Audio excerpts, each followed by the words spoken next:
Hey, folks. Hello. Good. Oh,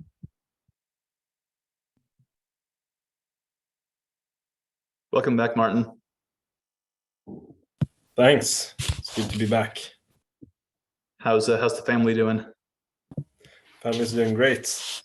Aren't you also having another one like Any day now, yeah. any day? Ooh, This will exciting. probably be the last day you see me for a while. Oh, well, I'm happy I got to see you at least. Likewise. Yeah, we're at week 39 right now, so it could be tonight, it could be a week from now. Yeah, It probably won't be longer than that, though. yeah, we got started in week 38 plus 2, and Yeah, we got the baby out 38 plus 5, so it was a long and That's- intense process. that's long. Yeah, that's rough. 45 hours of labor. That was, Yeah, we were 56 with my first. oof. Yeah, that's a bit before it's completely full grown, right? A little bit, yeah, but I mean, like, Yeah, as long as everyone's healthy, that's what matters. yeah, definitely. All right, we'll just wait. Oh, cool, it's 2 past. So today we're gonna do something a little bit different. Is Pavitra here? Yes, she is. So today Pavitra is going to lead the meeting, and I'm just going to sit in the background in case there's any questions. Because going forward, while I'm on leave, it'll either be Pavitra or Jay Wiley or someone that they delegate to who'll be running this meeting. I should be back no later than the end of June. Hopefully sooner, though. If anyone wants to volunteer, you're more, and we'll let you run the show. Cool. Hey guys, I'm Pavitra, which I'm sure most of you know. Cool, so we'll just get started with the meeting. The first thing we have is mainnet check-in. I assume we're doing the same format. You want to share your screen, Pavitra? Yeah, sure. Let me share my screen. Give me a second.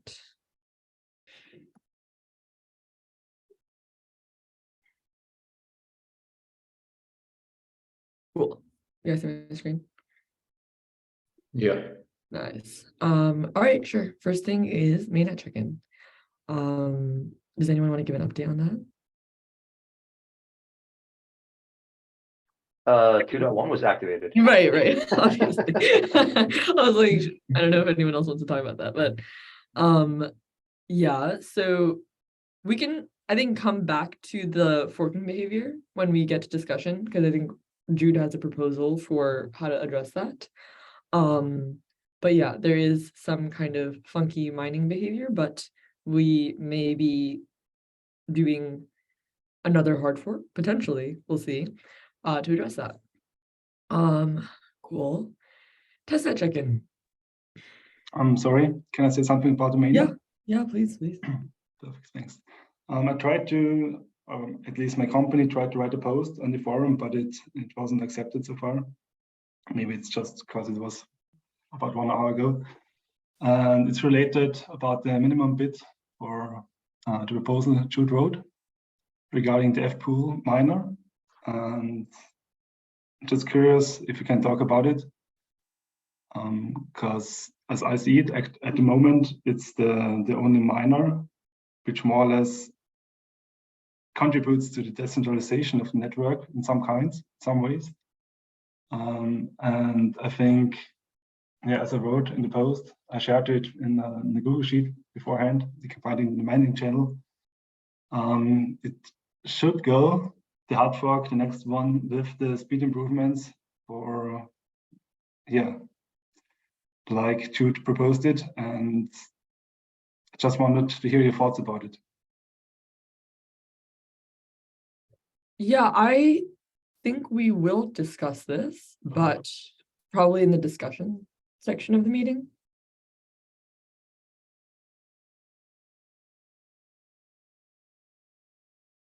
Does that sound good to everyone? We'll come back to this. Okay, cool. Sounds good. All right, so testnet check-in. Okay, we want to see if we can reproduce the forking behavior. Does anyone want to comment on this? I think so far as testnet goes, everything looks good. I believe we're still running on one miner. I think it's a pretty good idea to revisit this, to have somebody outside of Hero to run at least a second miner? We are running a testnet miner at the foundation. I believe someone at Trust Machines is also running one as of today. Oh, good. I know, Igor, you've been planning to spin up few testnet miners, and there's active work going on there. Do you need any help there with the test BTC or any? Yeah, no, thank you. We're so Stefan is fully allocated for us to be running a heterogeneous set of testnet miners, probably 5 or 10 or how many. We'd like advice on how to randomize or be strategic about the different parameters, different bids, or kind of timings of microblocks. Just have a good distribution of the space. I think we would like advice probably from Jude and Naren on this. And I would say I want to call out Matt from Hero. Has been very, very helpful in getting us TBTC. I think Stefan, if you want to report on the progress. Oh, as well, I created a spreadsheet with non-stacks miners. I'm adding the mining address for Trust Machines. I encourage Hero and the foundation to add theirs as well. This way, we can just know who the miners are. The spreadsheet is open for everyone to access, and maybe we can lock it down later. That's it. Yeah, we don't run a test. We have a testnet miner. We have a mock miner on mainnet, not necessarily. We don't mine. Yeah, so we should then put all of the addresses for the testnet miners. This will help us kind of identify who's who in the system. Thank you.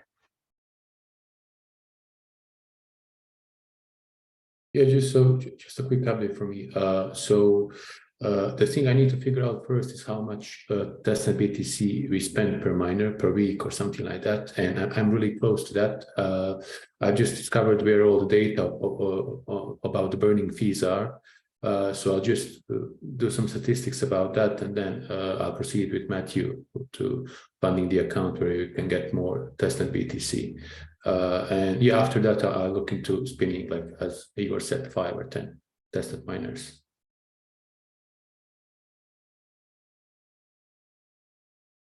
I want to add that we can also shred our mainnet miner as well, but I'm not sure that there's much difference in the behavior in testnet or mainnet. Would it make sense for us to also split our mainnet miner into more, perhaps also with different microblock timing configuration, and just so we can get some diversity of configuration? That would just be, if it's worth the effort or not.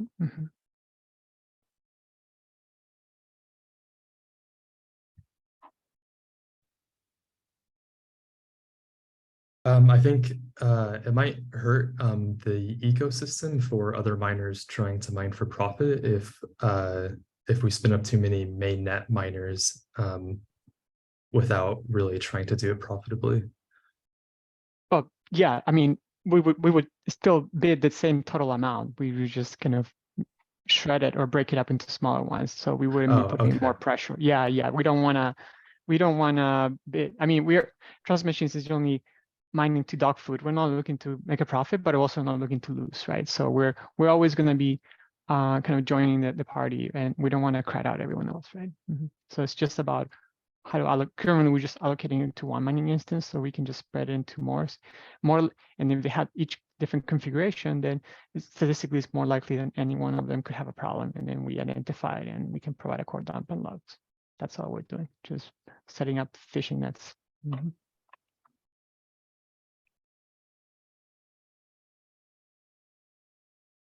So let's go through the issues. Okay. 3 weeks ago, last week, did we discuss this last week, the get burn block info? No. Cool. First one, turns none on an already processed block. Okay, that seems like a bug.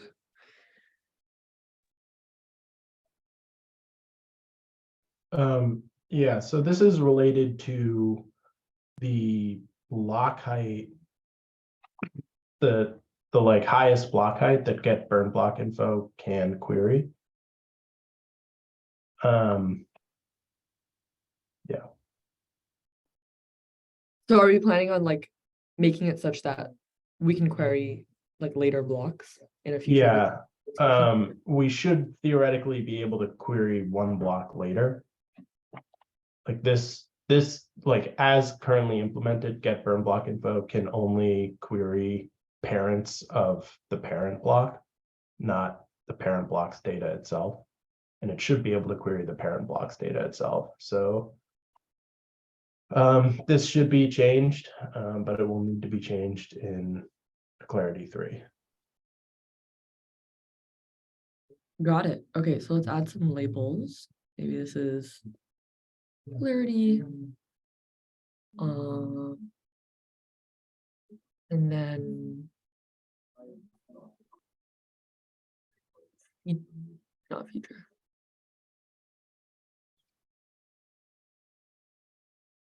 Okay, so just to refresh how we're labeling things, it's iceblock unless it's like a current issue, correct? And like we're not currently working on this. Yeah, I think that's right. Okay. But you could probably just like add a label right now that's like Clarity 3 or something. Clarity what?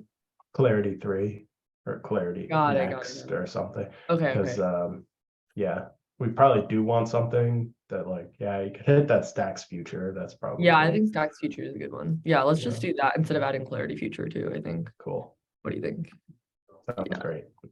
That feels like good to me. Cool. Okay, what's the next one? Microblock miner will occasionally produce a microblock stream fork. Okay. Sorry to interrupt. The previous ticket, I just assigned it to myself because we wanted to have all tickets assigned to somebody, but would probably be a good idea to assign it to somebody else. Okay. I mean, I can do this one. Wonderful. Okay. Thank you so I'll do much. that myself. Okay, see that. Cool. Yeah, sorry about that. Thank you for pointing that out. Okay, so Drew, do you want to like comment on this because you're the one that found this issue? Yeah, I was helping one of the miners who, and I won't say who, they were privately messaging me. I'm trying to figure out why there was a discrepancy between their expected balance and their actual balance. And it turns out their miner had been producing microblock forks occasionally. I'm not sure how, but I did see that there were a few poison microblock transactions that were produced by other miners that specifically sniped blocks they had produced. The only way that would be valid is if they did in fact produce 2 microblock streams, specifically 2 microblocks at the same height in the stream, but with different content. So this is an investigation issue. We have to figure out how this is happening. The mitigation for now is just don't mine microblocks, or if you're feeling bold, just make sure there's a very long time between 2 microblocks. We suspect this might be due to some sort of interaction between the discovery of a new Stacks block or a new Bitcoin block. It might somehow cause the microblock miner to reset too early, leading to this behavior. Okay, cool. Is this something we're working on right now? I'm not working on it right this second, no. Okay, but it will be in the next release, I assume? I think this is somewhat high priority, yes.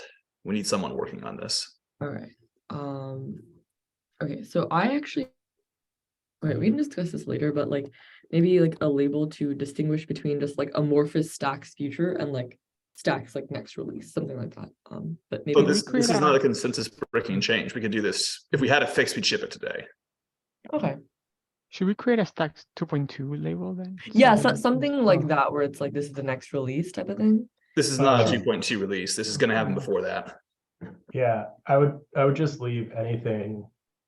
Yeah, I would leave anything that's like can ship in a release that's not like a major version release, like doesn't need a tag, I think. Okay, sure. Let me Yeah, just so remove I would that. just leave this as like bug and mining. Cool. And So the get block info should be Stacks 2.2 labeled. If we, I mean, it doesn't have to be, but if it's easy. You can call it ship now or ship immediately, ship next. So you know that it's coming before the next release. Yeah, And just stick with that label. Okay, so- Stash there's- future, Igor, uh-huh. I think is just like more it's just a pointer to like whatever the next major Exactly. So it's just like a one protocol minor. is, so that's fine. Yeah, Yeah. Okay. Great. Okay, we can yeah. do this later. Okay. Yes. Cool. Okay, so who wants to be assigned to this investigation?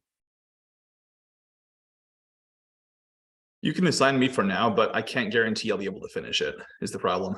Right. Okay. Well, once you are like unable to continue working, then I think we'll just like reassign all your stuff. So we'll Yeah. keep it. Cool. Okay, next one. Report matured minor disbursement and application of poison microblocks. So this was kind of like a lesson learned from that earlier debugging experience. Right now, the calculation of minor rewards is pretty opaque. It's not actually reported on the event stream. So I can walk the person who implements this through, but what needs to happen really is when we calculate the reward disbursement and taking into account, this reward matured, this streamed microblock reward also matured, and this reward may or may not have been slashed by a poison microblock. That information that could be put inside a receipt as part of the block receipt. Currently is not. Figuring out what this even happens at all requires really delving deep into the chain state to figure out and reconstruct what happens when your minor reward gets dispersed, and then figuring out from there, like, did you get slashed or not? So this is just an ask to lift that information into the event stream so it can be reported on the Explorer. Cool.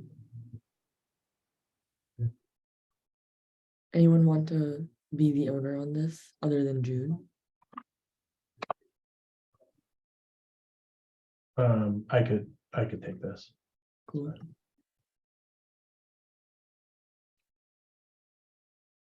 Nice. All right, that's it for issues. Let's do pull requests now. Wait, does anyone want to cover like an older issue? The last ones were like 3 weeks old, so I assume no. Okay, let's move on. Okay, so these are pull requests.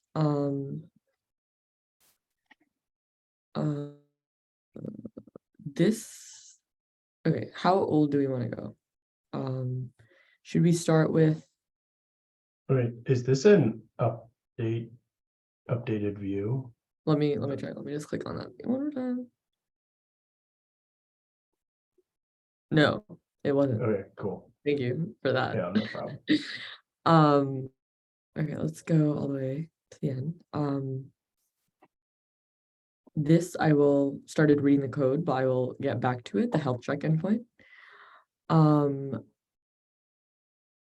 I know that Jay Wiley was working on 3199, update GitHub Action CI workflow. Do you have an update on that, Jesse? Yes, it looks like I have all the approvals I need. So I will be merging that sometime this week, probably when I'm back at my home base. Just in case something happens, I want to be in a comfortable spot where I can fix it. All right. That sounds fine. Puppet mode controller. This is a draft, so I don't know if this needs discussing. It's still getting activity though. I saw the author push a few things to it over the weekend. All right, we can open it. We close some stuff. Puppet mode controller.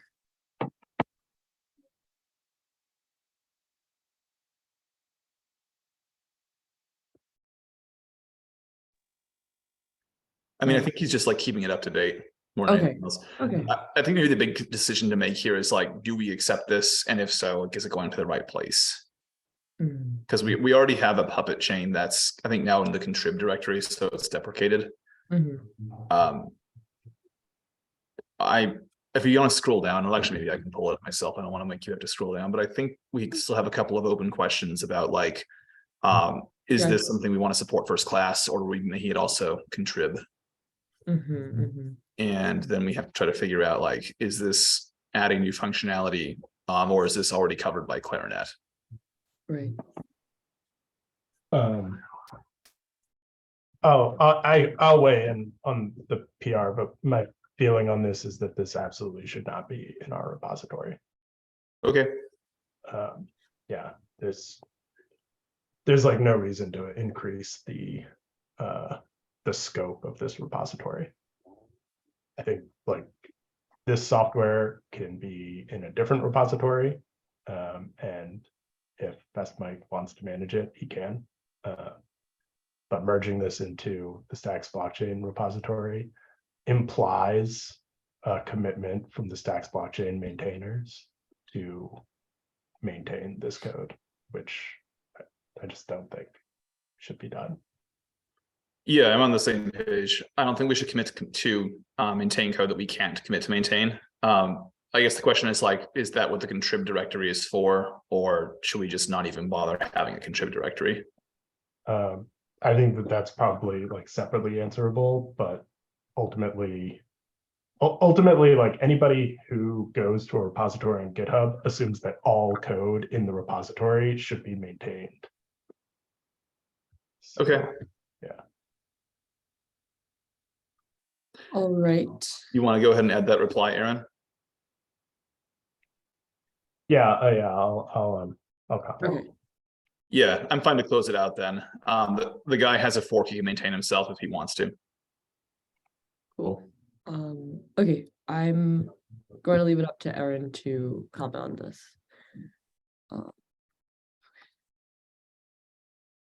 Alrighty. That's frozen. Hot reloading of mining configuration file.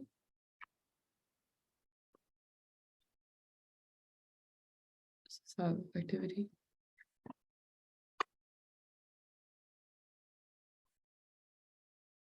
Are there any updates on this? I think the consensus here is that this is something that Stacks Labs can do. if they- Oh, okay, it's Stacks Lab label. Okay, I missed that. All right, cool. So we don't need to discuss this. I suggest we change the name because it might be confusing. I think other folks might want to contribute. Maybe we could tag it as kind of community or minor or something, because some folks want to find some maybe like a second opportunity, like maybe after they do a small PR cleaning up comments or documentation, then they're looking for a second one. I tell them to go to Stacks Labs and it's confusing. I think this was feedback that D. Walker mentioned a while ago. I want to think of a better name. DeWalker Yeah. points that we have help wanted. Yeah, maybe that's a better label. What label? Sorry, I missed it. I would just tag it help wanted or something like that. Help. Yeah, help wanted is great. Also, the entity is likely not being even called Stacks Labs. Okay. Yes. I think you can just rename the tags at the top and I'll rename the tags. Okay. Yeah. Yeah, I think after this meeting, I'll just rename multiple tags. So I'll just save it for then. Okay. Fuzz testing frozen. Is it still frozen? I assume yes. No, I think we're gonna kick that off. Good. Scott and Bryce are working on that along with Jeff. Sorry, Scott and Bryce. I've Scott already- and Jeff are working on it. Yeah, we're reviving. I've already this. unfrozen that on my end, so that's my current task right now. So I'm going to remove the frozen label. Yeah.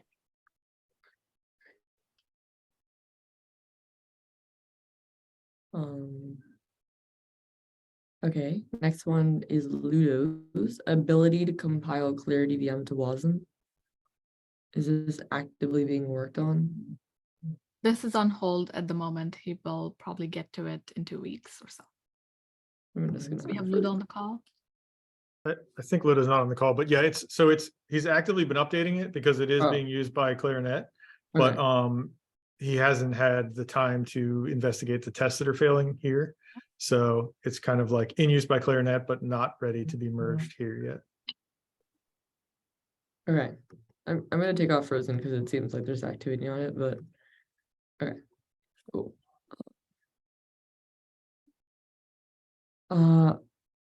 Update all cargo dependencies that require no code changes.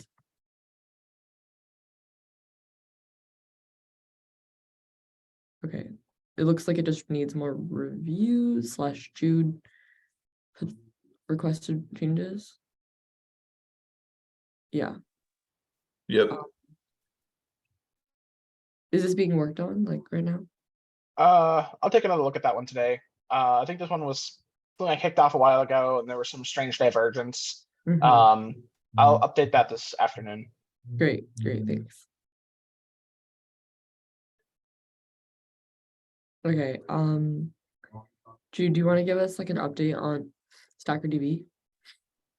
I haven't touched it since we've been working on Stacks 2.1 and other things.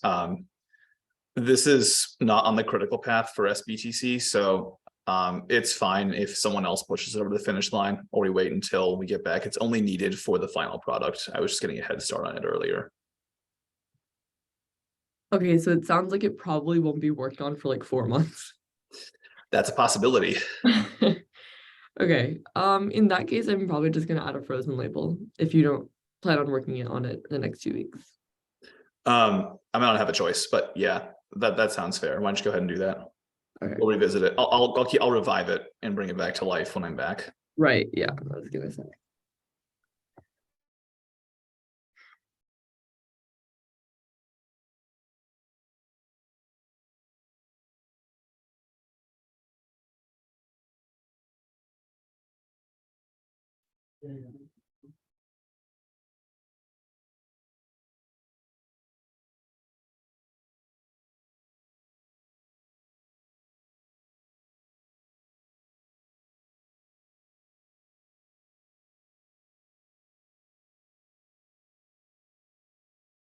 Great.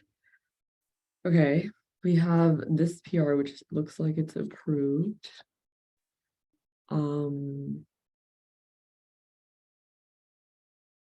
Thanks.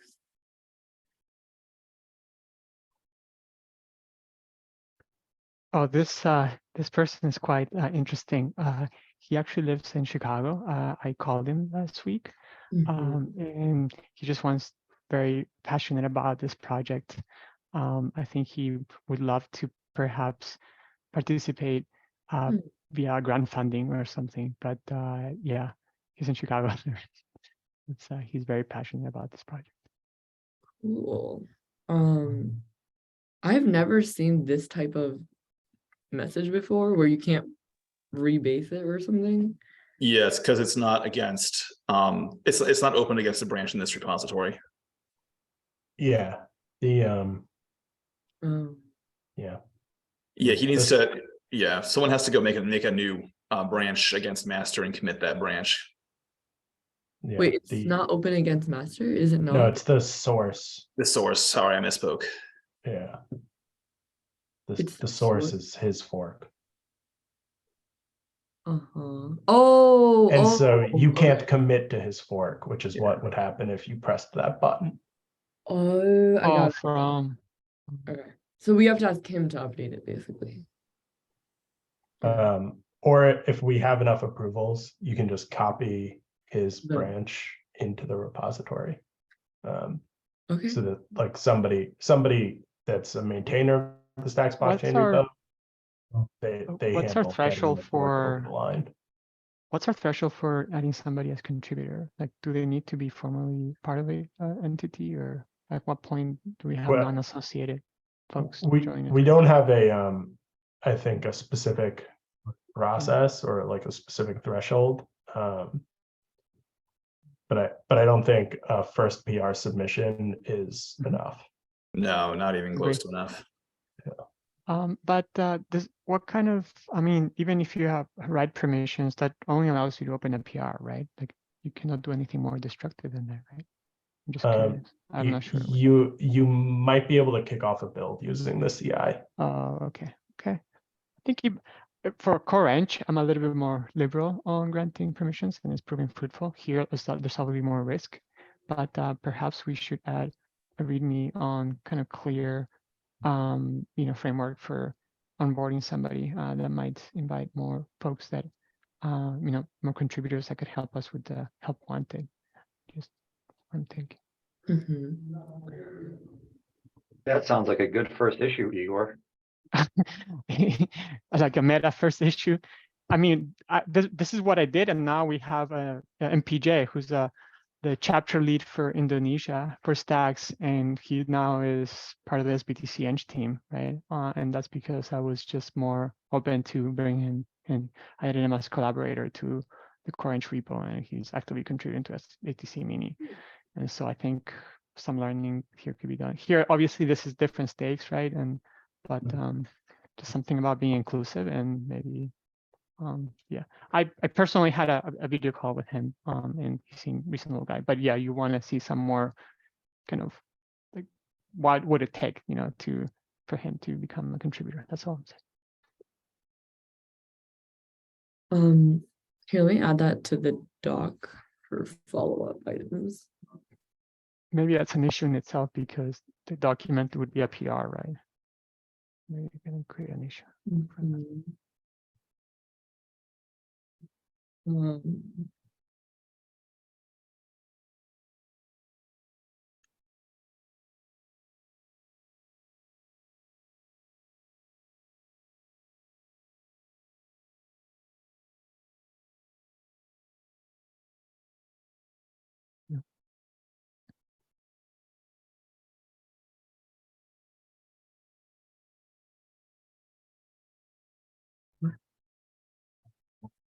Great. So right now for this PR, next steps, maybe I can just add this to like one of my open PRs. Does that sound okay? Yeah, that's fine. If you just want to pull in and merge it in, that way. That's totally good. Yeah. Okay. Let me do that. Oh, I think someone merged my PR, so that's not possible. All right. Does anyone have an open PR that can just add this in to that will get merged soon?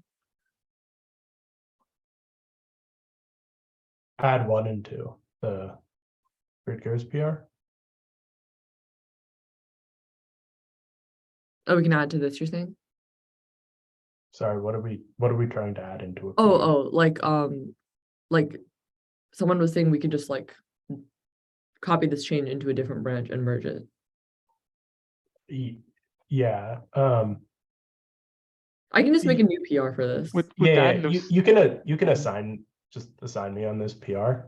Okay. And I'll run through the process of like what we should do in cases like this. Okay. Yeah. And then try to document it. I think it's important to maintain the attribution, right? And it totally will. Oh, I'm going to merge his PR into a new branch and then open a PR from that branch. Probably can only be doing the CLI, not the UI. Okay. Yeah. Okay. Great. Yeah, that'd be helpful. Thank you. Yeah. Okay, and then Jude's PR for how to create and review PRs. So Igor commented, looks like no one else did. So for this, I think maybe it makes sense that everyone reads through it.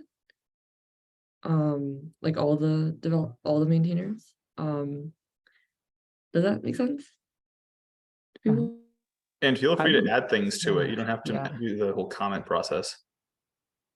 The reason why I push this to be a PR so strongly is because I think it's important to have positive, vote, right, from everyone that is a contributor, to this repository. It's like a contract, right? Like, we're expected to follow this, and so that's why it won't merge until everyone approves it. Approve it means yes, I will. This is sufficiently clear to me, and I will follow these because so that's what it's supposed to mean. So it's important to see the approval. All right, so I'm gonna put that in follow-up for everyone by next week to read it. Yeah. And if you disagree, comment on it. So either accept or comment. Cool. So let's close that for now. We probably need to add Sayek there as well. He just joined last week. So you drink. How do I spell their username? Yeah. Do you know their GitHub? So I mean, he's in this call. Oh, I don't think we've added him, Jesse, yet, probably. Well, if you know their GitHub username. Yeah. I saw JU Drinker. Oh, yeah, he's added to the repo. Oh, why we cannot add it? It's Mm. strange. Oh, up to 50 reviewers. Did we hit the max? Yeah, we probably, yeah. we Oh are at the my max. goodness. I keep hitting tooling limits. How unfortunate. Okay. Well, that's not fun. I mean, maybe that's a good indication our team is growing. Yeah. Well, I Maybe mean, why don't remove we just Jude? remove Jude. Yeah, sorry, you're too senior, Jude. That's important for junior devs too. Yeah. Great. Okay. Also, we don't need to add someone as a reviewer for someone to review a PR. Like people True. can It's more just for go to a this PR is- and add their yeah. comments. Yeah, this is meant to collect that, make sure folks kind of abide by it, right? And Totally, that's the totally. way, yeah, that's the Yeah, only yeah. reason. I guess what I meant is people on this call who want Oh, to yeah. submit PRs, they can just take themselves off the reviewer list if that is the thing that we're running on. Might need to refresh that page too, because it might be locked on 15. Yeah. I don't think this person is coming up. Like Oh, that's strange. Sayak, okay, maybe you guys can fix it offline. yeah. Let's pick it up. Yeah, I can check. They may not have accepted the invite yet. Oh, that happens a lot to me. You can't force somebody to collaborate. You can only ask them to, Yep. which is nice. Mhm. Okay. Great. Okay. Moving on. Update Atlas config, which Ludo created. Yeah. This is a small change. The only reason I didn't approve it is because of what Charlie asked. But do these numbers seem okay? Actually, we don't need to discuss this right now. Sorry. But yeah, we can approve this and merge this week. All right. And then, oh, actually, my real question is, before we merge this, do we want to make sure this is merged? Add Atlas configuration via the stacks.toml file? Or does it not matter really because it's for the next release? I think I just had a couple questions on that. I think it's good, except I wanted to ask if we wanted to set minimums for all these parameters.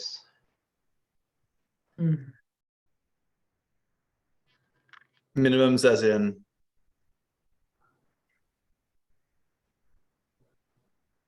So I know that one thing that I had, so this TOML config, I think definitely is dependent on the other one because these fields are defined in the, or acted upon. I mean, maybe just into They were just changed.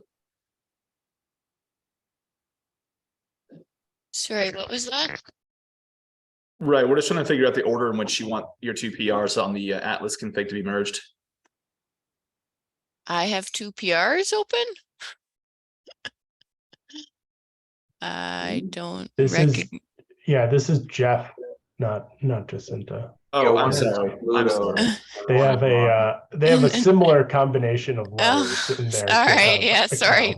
No worries there. I'm getting old. Can't see the screen anymore. My bad.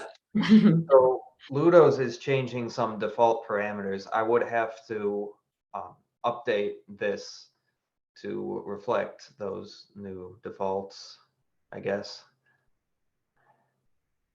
My two concerns with this are first, there must be a minimum attachment size that is no smaller than the current default minimum, which is 1 megabyte.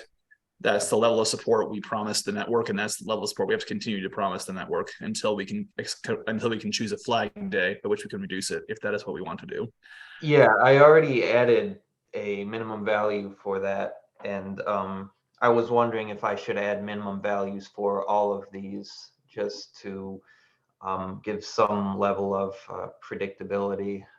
Yeah, that sounds like a good idea. I would also recommend testing this. I mean, I'm going to actually insist that we test this live for at least a week on mainnet before we merge it, because this could have the larger values for max uninstantiated attachments, as well as longer expiry times. could put load on the P2P thread in ways that we don't anticipate, leading to network stall outs when there's lots of BNS activity. This is also something, one of the reasons that I commented on the how to review PRs, that if you change anything in the network, anything in the network paths, you really do need to test it live first in a heterogeneous setting.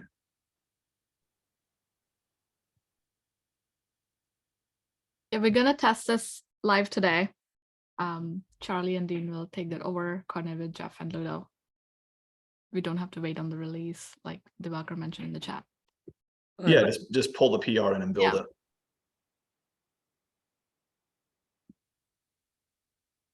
And then, just watch the node. If it's lags behind its peers, or if it has like bad, or worse tail latency than its peers, and that's a red flag. And we gotta think about the values in the Atlas settings then.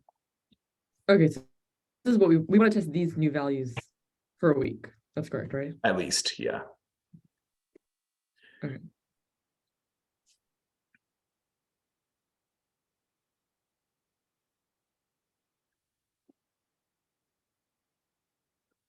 Cool.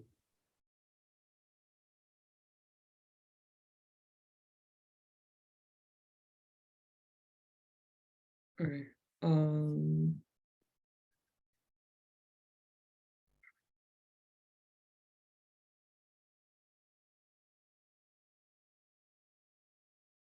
Update readme testnet command.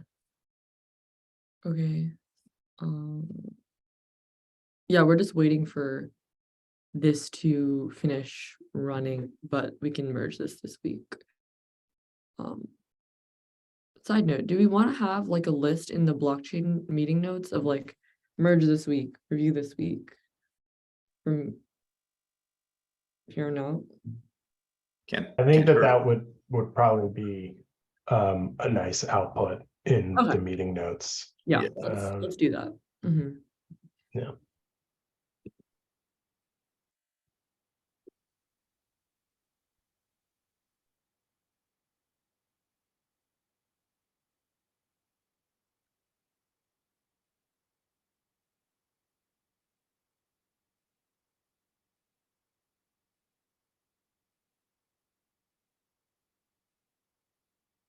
And then maybe a good idea going forward would be to have, so if Pavi or someone else is running the meeting, someone else can be responsible for adding the notes to the doc.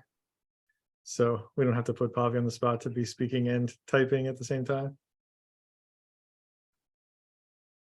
I've been trying to get better at that, Bryce, so this works for me. You just want the practice, okay. Yeah. I'm kidding, that's a good idea. Alrighty. This has 2 approvals.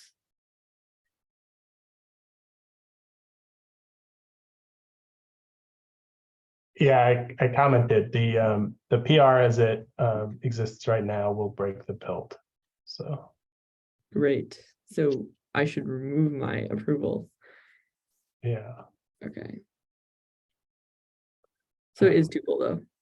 Okay. Yeah, it'll come out as a tuple because that like simple function API struct in the docs generation, it auto generates the output type. I see. Okay. From the type system. That makes sense. Cool. Sounds good. But we should definitely merge this week too, once this gets fixed.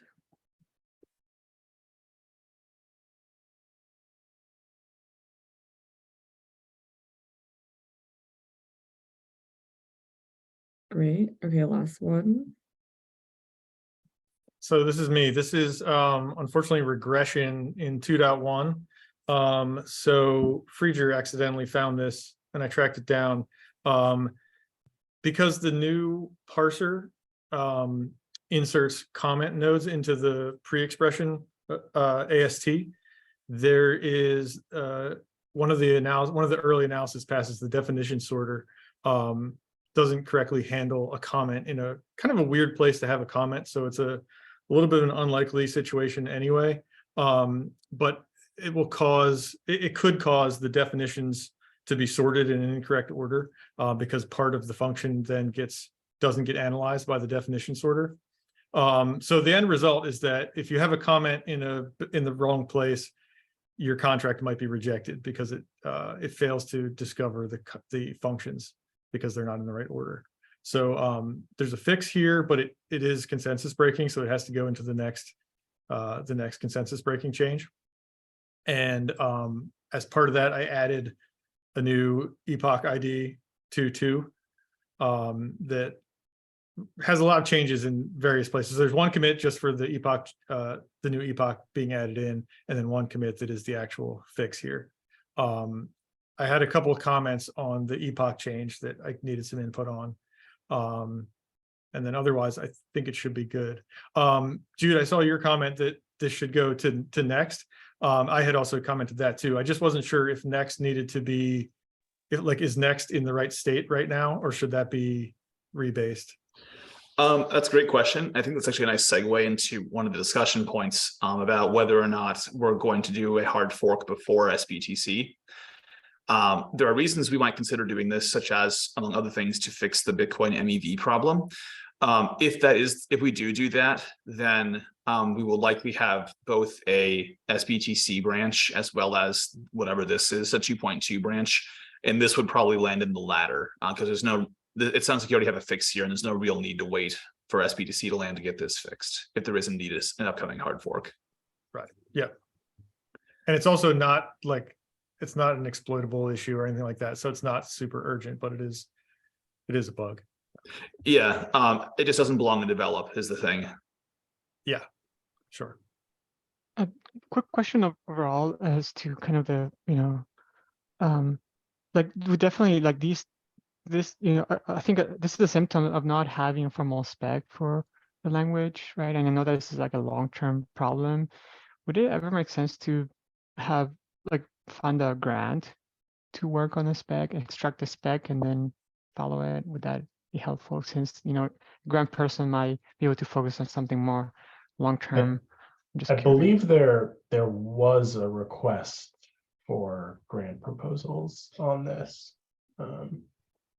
But yeah, it is something that I think makes sense as a grant, just because it is a pretty self-contained task ultimately, but I do think it's important work for the ecosystem.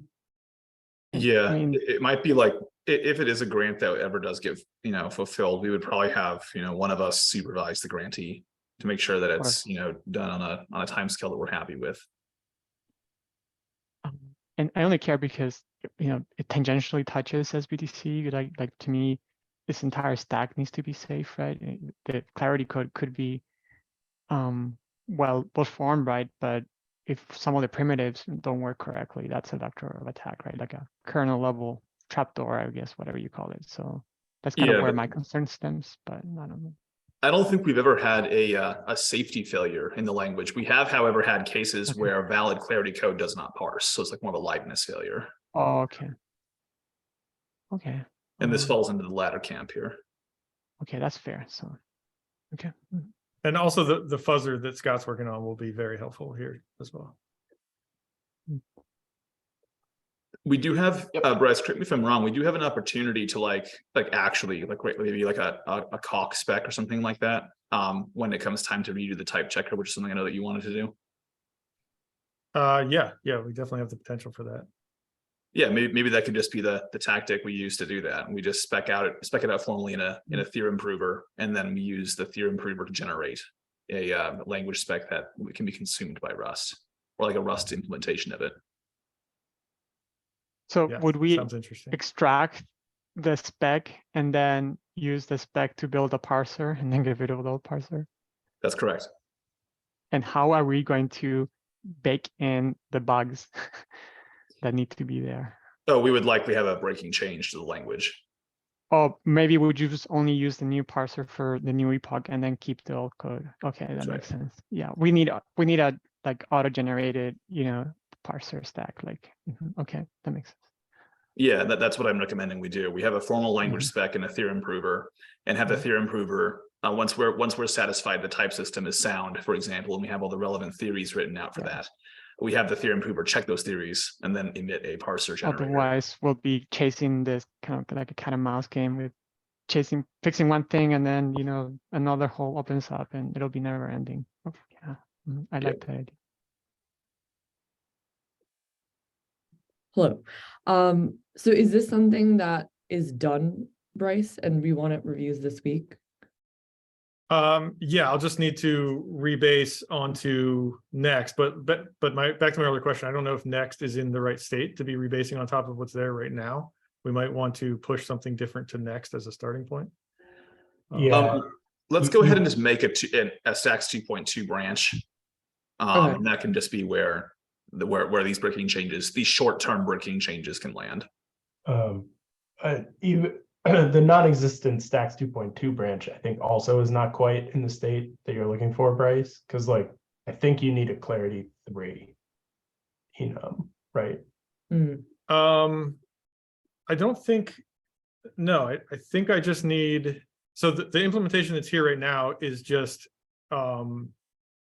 checking the epoch. So, oh, I see. So you just epoch gate. Yeah. Yeah. That's probably fine then. Yeah. Cool. Okay, so do we want to create a branch off of develop, and then Bryce's code adds the new epoch?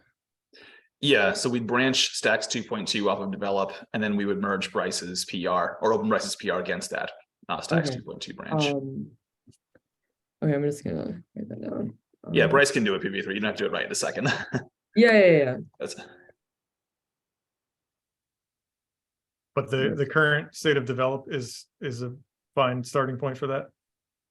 Yeah, because this, so Next has a lot of stuff in it that's related to the SBTC work that's not really in a state that's going to in a state to ship and won't be for some time. Yeah. But develop though, that's totally fine, and then that's less, you know, code shear you have to deal with between this 2.2 branch and what's going to happen in the next point release. Cool.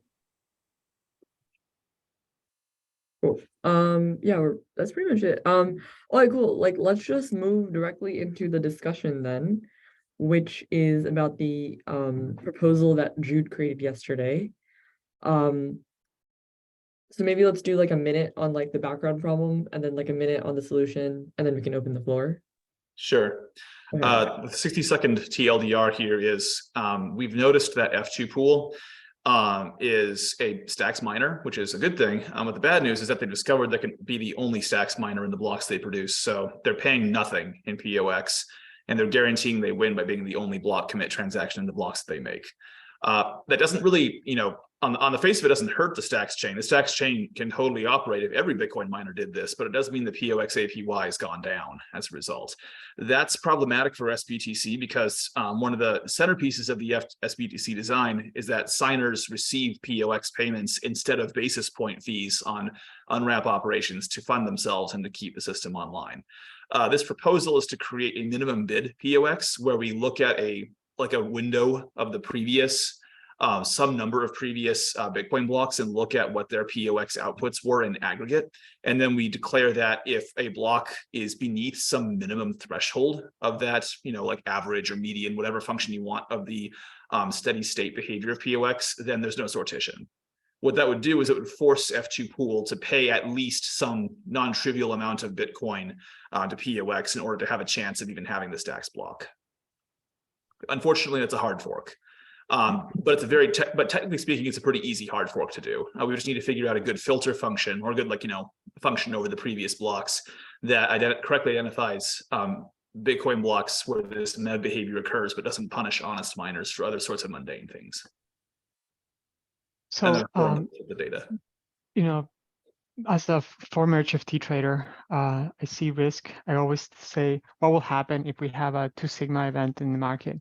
So if, you know, BTC to SDX price moves, you know, 50%, that'll halt the chain temporarily. Because temporarily, right? So I'm saying is that we should also include some historical kind of variance, so we can widen this. If there's more variance, we should allow for a bigger range to allow for that. Well, because we don't want to halt the chain when there's more like activity. That's exactly the wrong time to be halting the chain, right? Where it's highly volatile. Okay, a very simple fix then is just you can mine a block, but you get no reward for it. yeah, so altruistic. Yeah, I love it.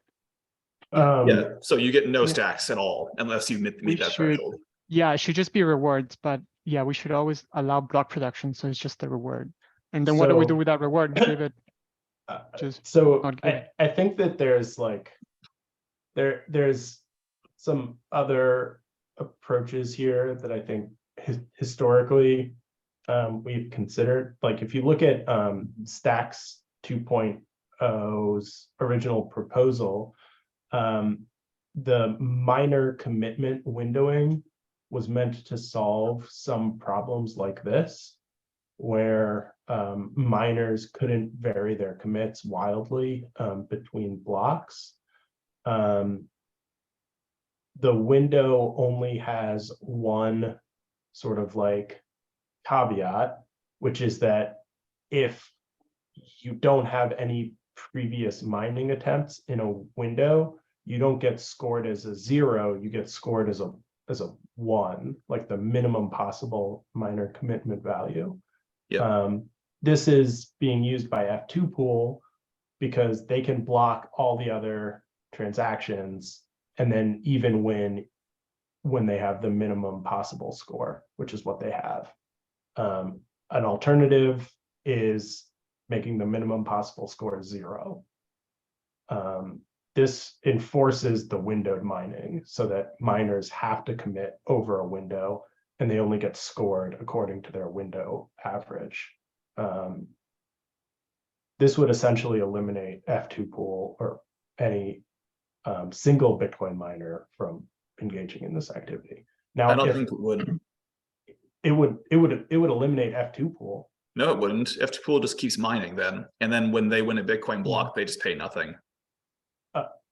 That's fine though. Like there would have to mine every block. Like, right. Yeah. But that is the status quo today. No, it isn't, because like there are alternative blocks, like blocks mined by other miners do not include a transaction from F2 pool. What I'm saying is that F2 pool could run a normal miner and they could bid like a dust fee each time. So something like very, very small. And then when their block commit gets put into, but it still gives them the ability to crowd out other miners' block commits when they win a Bitcoin block. They could actually mine the same. Yeah, they'd be paying, like, instead of 100 sats, they'd be paying 5,500 sats per POX output. They would just accept they're not going to win most of the time. But in the plus a fee, like plus a fee, it would substantially increase the cost of them doing this. But as long as they're making more money by getting these essentially free stacks, they'll do it. No. And they win 14% of Bitcoin blocks on average. Another thing to consider is that L1 improvement with pre-commits, if whether there's any weird interaction with this. Right, with pre-commits, that would mean that, there could be the same idea, like there could at minimum, there could be no block reward for the block in which, the Bitcoin block in which there's only a handful or, just one block commit, because there's just not enough signing power to verify the microblock stream from the previous Bitcoin block to this current one. As long as what we're doing is we're making it unprofitable for Bitcoin miners to do this MEV behavior, then we win. And that I think means making it so that Bitcoin miners have to spend comparable to the rest of the entire Stacks network if they want to crowd out block commits. In other words, they have to incur an economic penalty of crowding out block commits that's proportional, better yet equal, to the amount of money they'd stand to gain by just participating honestly. But we have to consider that you or we would also punish other small miners. Like I posted 2 examples in the chat. For example, which are mining with actually call a small commit like 2000 sats, and which are producing correct blocks. And just in this case, I have been online in an event where one entity was offline. And in this case, with this proposal, yes, this small mining entity would just lose this block, so it wouldn't be able to mine. And as Igor said, maybe the chain would get halted. We're talking about SP2Z, right? Because that's F2 pool right there. I get the problem, yes. Yeah. Like they're I'm not a just small gonna- ST. That's a Bitcoin miner running a petty compliant Stacks node. It's the top of the hour, so I just want to kind of let people leave that need to leave. Yeah, I have to leave too, unfortunately. I have a meeting right after this. All right, so I think the best course of action is this needs to be discussed, so we should discuss it either next week or at the blockchain architecture meeting. Let's just coordinate in the Stacks Core Devs chat as Yeah. to like when to resume this discussion. I think it needs to happen. Mhm. Yeah. Oh, before we leave, do we want to have the Friday SIP meeting to be fully allocated to this? I think it's too early because there's no SIP Okay. yet. It's just an RFC. Yeah, we'll discuss in the Discord chat. All right. Yeah. Thanks everyone. Thanks, Vivithra. See you guys. Thank you. Mhm.